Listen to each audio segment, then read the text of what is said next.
नमस्कार, राधे राधे, जय श्री श्याम।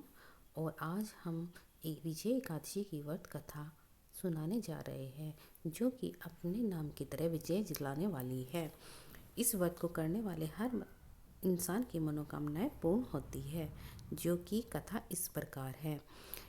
ज्येष्ठ युधिष्ठिर ने परम पिता श्री कृष्ण से कहा, हे वासुदेव, कृपया आप मुझे फागुन मास के कृष्ण पक्ष में आने वाली एकादशी के बारे में बताइए। उसका नाम क्या है और इस व्रत का क्या महत्व है? कृपया विस्तार पूर्वक मुझे समझाइए।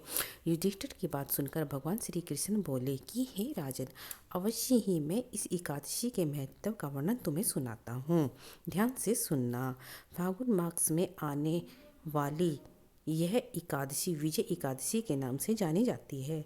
जो व्यक्ति इस एकादशी व्रत का पालन करता है, उसे इस भौतिक जीवन में सभी प्रकार की सफलता प्राप्त होती है और इस नश्वर देह का त्याग करने के पश्चात उसे आध्यात्मिक जगत की प्राप्ति होती है। अब मैं आपको इस एकादशी कथा का वर्णन कह सुनाता हूँ, जो कि महान ऋषि ने नारद जी से कही थी।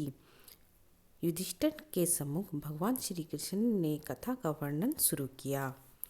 एक बार देवर्षि नारद ने अपने पिता ब्रह्मा जी से पूछा, हे पिताजी, विजय एकादशी व्रत करने से जीवात्मा को क्या लाभ प्राप्त होता है?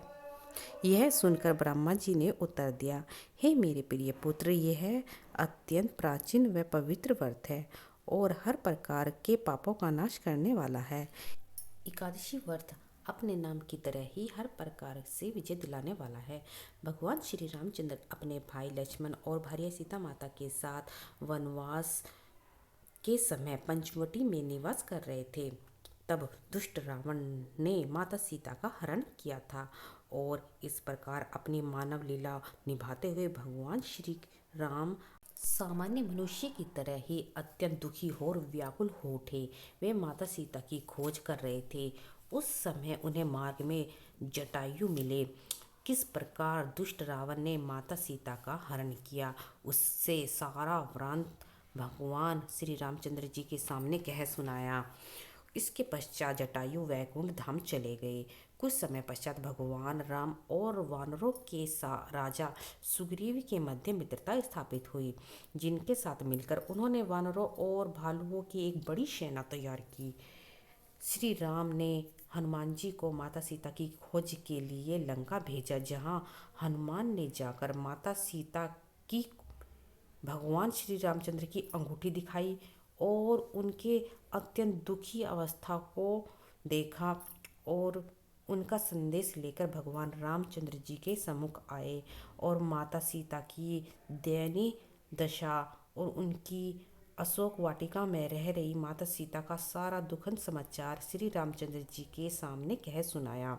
इस प्रकार भगवान राम बिना विलंब किए शीघ्र ही दक्षिण दिशा की ओर निकल पड़े। समुद्र तट पर पहुंचते ही उन्हें इस बात का अनुभव हुआ कि समुद्र अत्यंत गहरा है और इतने बड़े समुद्र में अपनी सेना को पार करवाना अत्यंत असंभव है।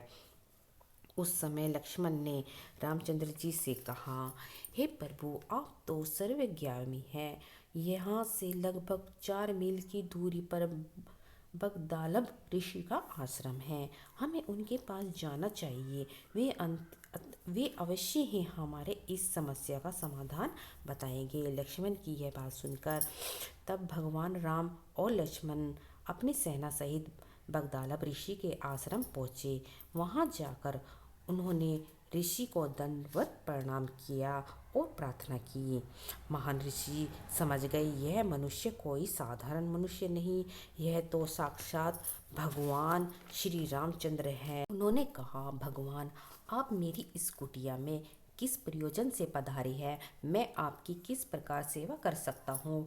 प्रभु श्री राम ने उत्तर देते हुए कहा, हे मुनिवर, मैं इस विशाल समुद्र के उस पार स्थित लंका नगरी पर आक्रमण करने और मेरी पत्नी सीता का हरण करने वाले दुष्ट रावण का संहार करने के लिए अपनी वानर सेना के साथ इस दक्षिण समुद्र के तट पर आया हूँ।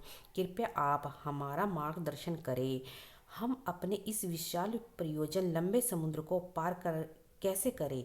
ऋषि ने कहा, श्री राम, मैं आपको ऐसे व्रत के विषय में बताऊंगा जिसका पालन करने से समुद्र के ऊपर अवश्य विजय प्राप्त कर पाओगे और आपकी कीर्ति का पताका दसों दिशा में लहराएगा।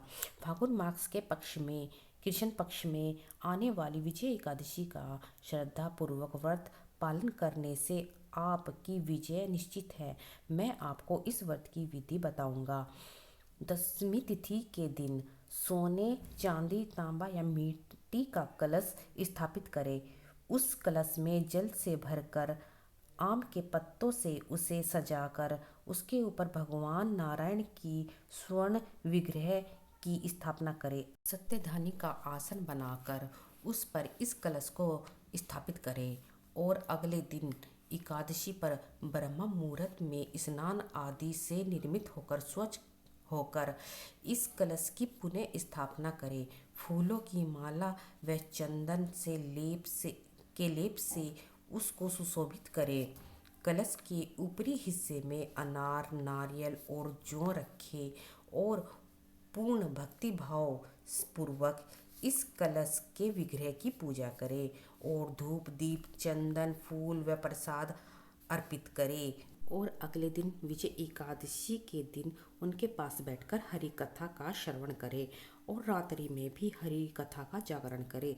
दूसरे किसी नदी के या जलाशय के पास स्थापित करके और विधि पूर्वक पुण्य उनकी पूजा करें। इसके बाद सुपात्र ब्राह्मण को इस कलश और उनके ऊपर रखे हुए नैवेद्य का दान दे। रात्रि के साथ साथ आप अन्य प्रकार का दान भी दे सकते हैं। इस प्रकार विधि पूर्वक विजय एकादशी का पारण करने पर आपकी विजय अवश्य होगी। अपनी इस कथा को आगे बढ़ाते हुए ब्रह्मा जी ने नारद मुनि से कहा, हे नारद, बगदालब ऋषि के द्वारा दिए गए निर्देश के अनुसार विजय एकादशी का पालन किया गया और लंका पर विजय प्राप्त करके रावण का संहार किया। इस प्रकार जो भी व्यक्ति इस विजय एकादशी व्रत का पालन करेगा उसे इसने भौतिक जीवन में विजय और सफलता प्राप्त होगी और जीवन के अंत में उसे आध्यात्मिक कर्तव्य भी प्राप्त होगा।